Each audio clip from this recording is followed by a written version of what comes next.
Rain hammered against the cracked windows of the tiny foster home, each drop a drumbeat of fear. Inside, a boy sat huddled in the corner, his small frame trembling as he traced the faint lines on his arms with fingers that shook.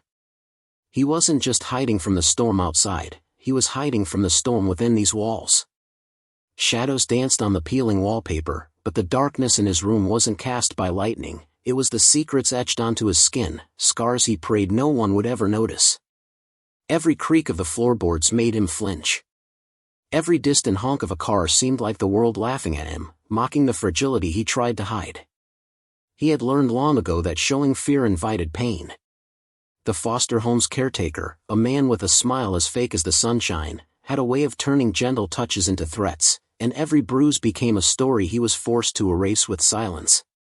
Tonight, though, something felt different. The air felt heavier, charged with an energy he couldn't explain.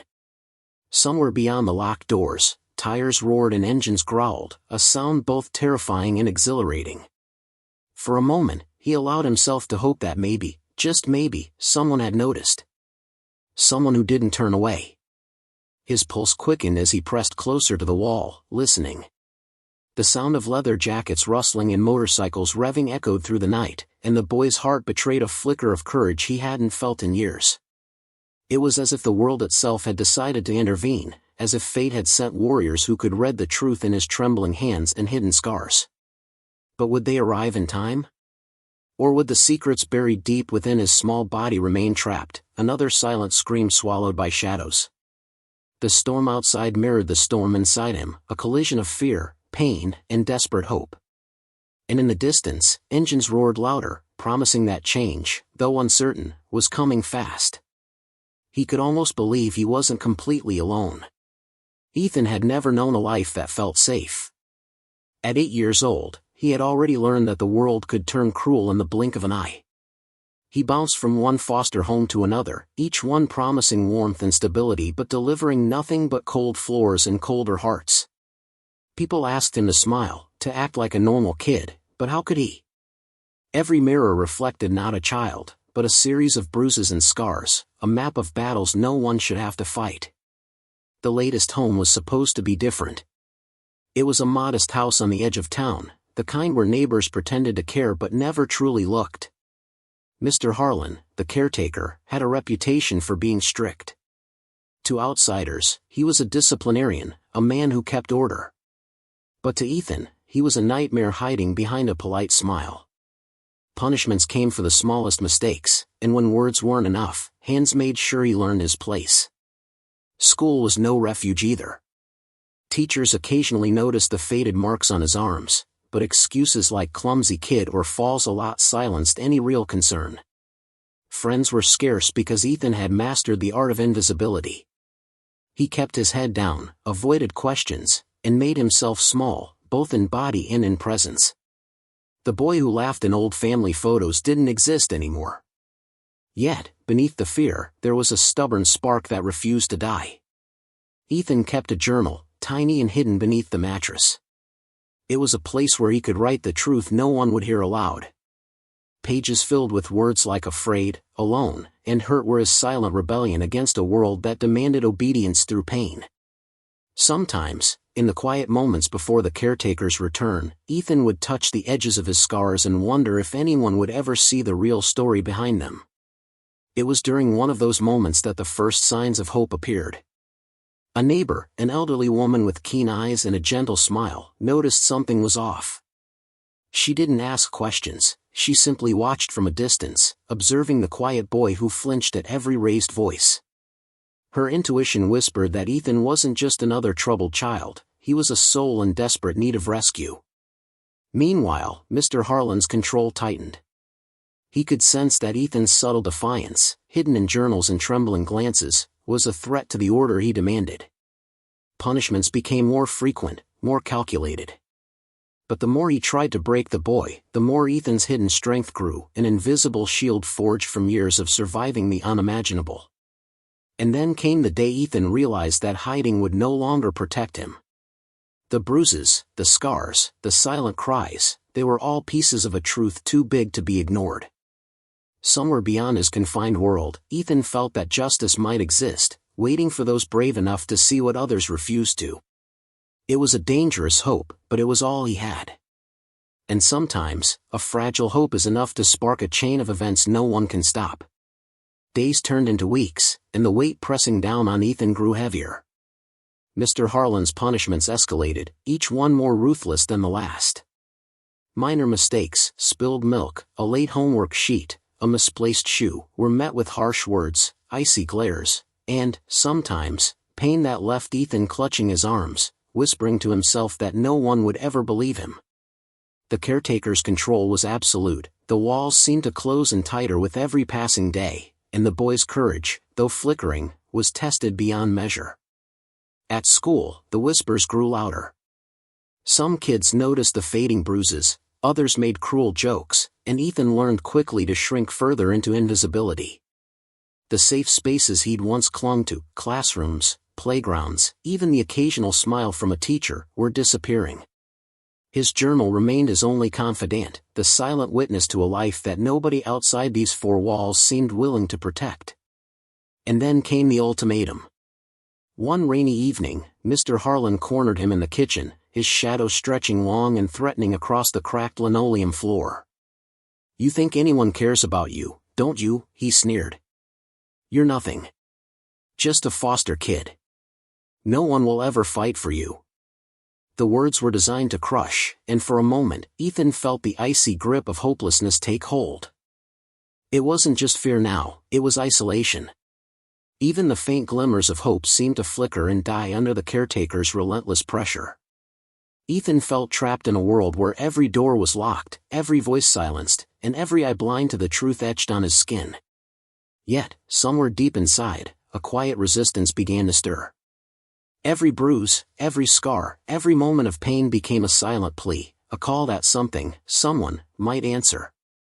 It was faint, almost imperceptible, like the first ripple before a storm, but it carried a promise, that the darkness could not last forever, and that courage, however small, could ignite change.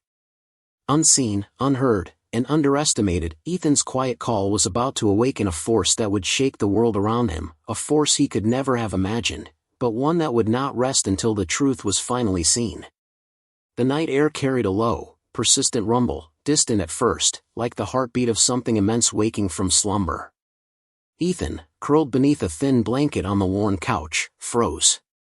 His small fingers tightened around the edges as the sound grew louder, sharper, metal clashing with air, engines roaring in unison. Outside, the street lights flickered, casting long, trembling shadows across the damp pavement. Then, in a cinematic sweep of light and motion, they appeared. 8 figures on black motorcycles, their chrome gleaming like polished swords under the storm-swept sky. Leather jackets creaked, helmets reflected the flashing street lamps, and the tires tore across the asphalt with the power of thunder. The bikers didn't just arrive, they announced themselves, every rev of the engine a warning to those who preyed on the weak. At the forefront, a man with a weathered face and eyes like storm clouds signaled the group to halt. Each biker mirrored his stance, a disciplined pack united not by law, but by honor and a shared sense of justice. The air smelled of rain, gasoline, and something more primal, purpose. They were here for a reason, and the reason was clear in the subtle exchange of glances between them. Ethan's heart pounded in sync with the engines. He pressed himself closer to the wall, unsure if he was dreaming or if the universe had sent guardians to witness the truth hidden in his trembling arms. For the first time in years, fear was tempered by hope. Each biker moved with deliberate precision, their presence a shield around the fragile world of the boy inside. The leader dismounted, boots hitting the wet pavement with a resonant thud. His eyes scanned the house, the shadows, the subtle signs of struggle and secrecy, and he didn't need to ask questions, the truth was written plainly on the boy's small frame. "He's in there," one of the bikers said softly, almost reverently. It wasn't a request, it was acknowledgement. They had seen suffering before, but this demanded more than sympathy. Inside, Mr. Harlan sensed the shift too late. The oppressive control he wielded cracked under the weight of the roaring engines outside. Panic flickered across his face as the front door burst open.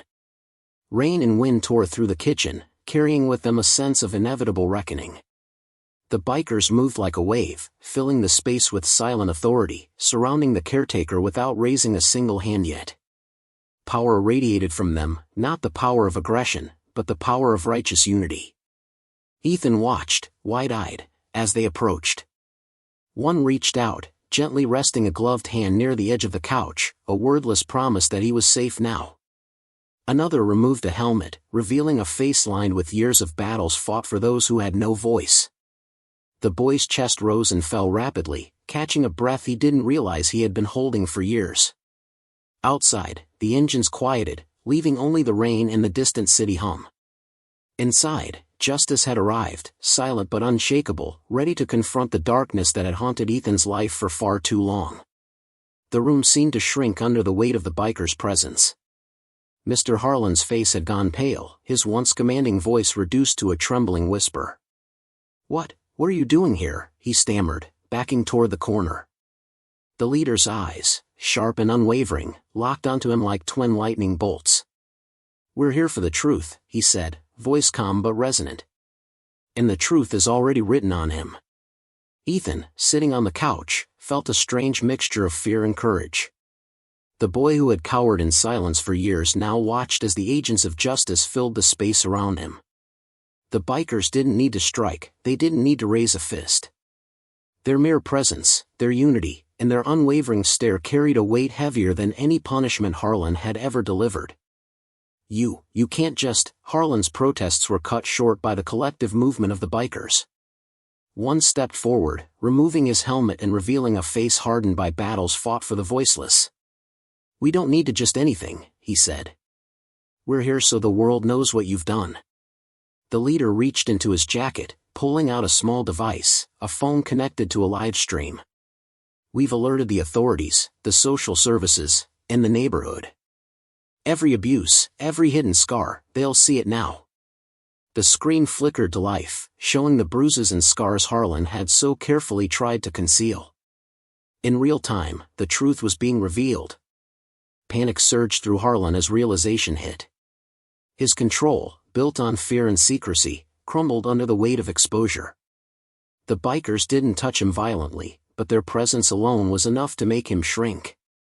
He had underestimated them, underestimated the power of people who saw injustice and refused to turn away. Ethan's chest tightened as he watched, a lump in his throat, as Harlan stumbled backward, trying to cover his own shame. For the first time, Ethan felt the invisible chains that had bound him for years begin to loosen.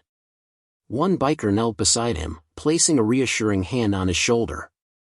"It's over now," he whispered. "You're safe."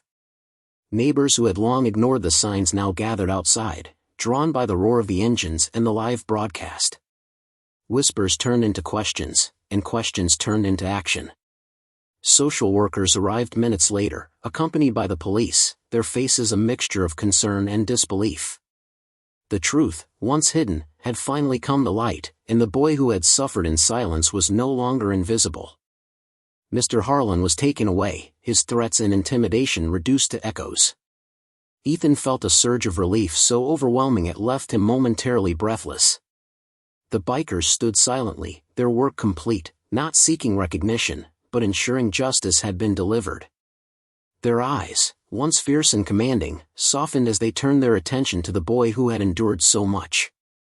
For the first time in years, Ethan could smile without fear. The storm that had defined his life began to dissipate, leaving behind a quiet calm. The bikers, silent and dignified, mounted their motorcycles once more. Engines roared to life, filling the night with sound and promise, and they disappeared into the rain-slicked streets, leaving only the knowledge that courage and justice had arrived when they were needed most. The morning sun filtered gently through the curtains, casting warm light across Ethan's small room for the first time in years. The air felt different, lighter, freer, untainted by fear. He ran his fingers along the faint scars on his arms, no longer hiding them, no longer ashamed. Each mark was a testament to his survival, a story of resilience that could finally be told without trembling. Social services had moved quickly. Ethan was placed in a caring home where laughter replaced fear, and gentle hands replaced threats. Teachers no longer looked the other way. Neighbors who had once ignored his quiet suffering now checked in, offering smiles and support. For the first time, the boy felt seen, not just as a foster child, but as a person with a voice, a heart, and dreams worth protecting. In the distance, the roar of motorcycles had faded, but the memory remained vivid in his mind. The biker's presence was a promise etched into his soul, that even in the darkest moments, there were people brave enough to stand up for what was right. Ethan carried that promise with him like a shield, a reminder that fear was no longer a prison. He stepped outside that morning, the sun warm on his face, and took a deep breath. Freedom wasn't just a word, it was a feeling, a heartbeat, a light breaking through years of darkness. And though the bikers had vanished, their impact lingered, invisible but undeniable. They had left the world a little better, and Ethan knew he would honor their silent heroism by living boldly, by speaking his truth, and by embracing life with courage. As the camera of his mind captured this new beginning, Ethan whispered a quiet thanks to those unsung heroes who had arrived just in time. He smiled, real, unafraid, and unstoppable. If this story touched your heart, don't forget to like this video, share it with friends, and subscribe for more powerful stories.